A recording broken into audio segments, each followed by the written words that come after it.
जय जिजाऊ जय शिवराय, जय जिजाऊ जय शिवराय, जय जिजाऊ जय शिवराय, जय भवानी जय शिवराय।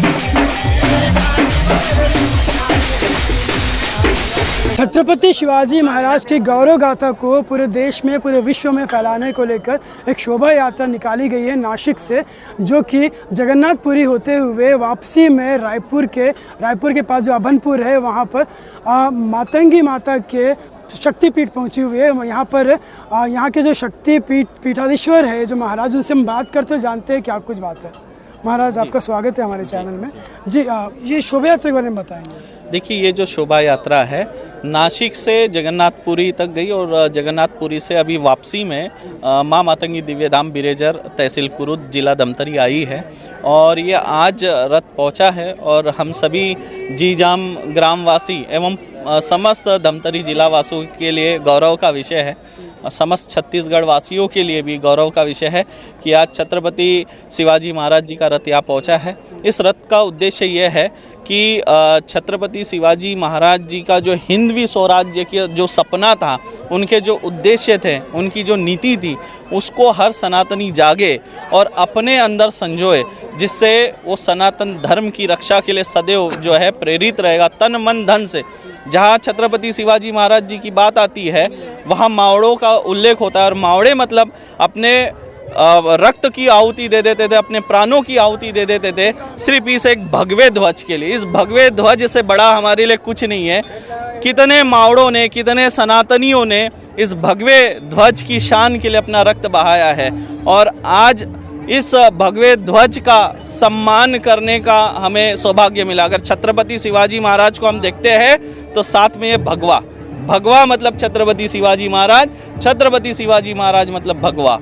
तो ये हम सभी के लिए गौरव का विषय है और इसका उद्देश्य यही है कि सनातनियों को जगाना।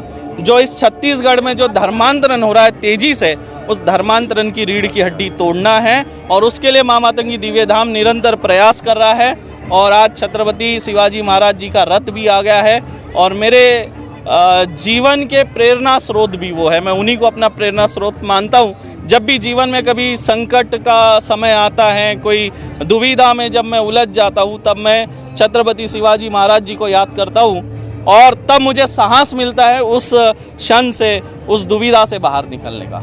ठीक है, छत्तीसगढ़ शासन से आप कुछ कहेंगे कि छत्रपति महाराज के सम्मान में कुछ किया जाए? छत्तीसगढ़ शासन से मैं यही मांग करना चाहता हूँ कि ये समय की मांग भी है कि हमें हमारे युवाओं को जगाना है। युवाओं से पहले हमें हमारे बालकों को, बालिकाओं को जगाना है, सनातन धर्म के प्रति उन्हें प्रेरित करना है और इस सनातन धर्म के लिए, इस भगवा ध्वज के लिए हमारे कितने पूर्वजों ने अपना बलिदान दिया है। छत्रपति शिवाजी महाराज हो, छत्रपति संभाजी महाराज हो, झांसी की रानी हो लक्ष्मीबाई या श्री महाराणा प्रताप जी हो, इन सब का बलिदान हमें याद दिलाता है। और हमें हमारे छत्तीसगढ़ के स्कूलों में जो हिंदी पाठ्यक्रम है उसमें छत्रपति शिवाजी महाराज जी का, झांसी की रानी लक्ष्मी माता का बाई का एवं महाराणा प्रताप जी का, छत्रपति शिवाजी महाराज जी का जो है पाठ्यक्रम होना चाहिए ताकि वे हमारे गौरवशाली इतिहास को हमारे बच्चे समझ सकें। जो कि छत्रपति शिवाजी महाराज जी की जयंती कल थी, उस उपलक्ष्य में आज हमारे गांव में एक दिव्य भव्य राष्ट्रीय गौरव यात्रा का संचालन हमारे गांव में हो रहा था। हम सभी के लिए बहुत ही गौरव की बात है और छत्रपति शिवाजी का नाम ही काफी होता है कि जब भी हम उनका नाम याद करते हैं तो एक नई ऊर्जा, एक नई उमंग हमारे व्यक्तित्व में का पार्ट बन जाती है। तो उनको शत शत नमन उनकी जयंती पर। और एक ही बात कहूंगा, जय भवानी जय शिवाजी। खबरों के लिए बने रहिए सीजी भास्कर के साथ में मोहम्मद साजिद।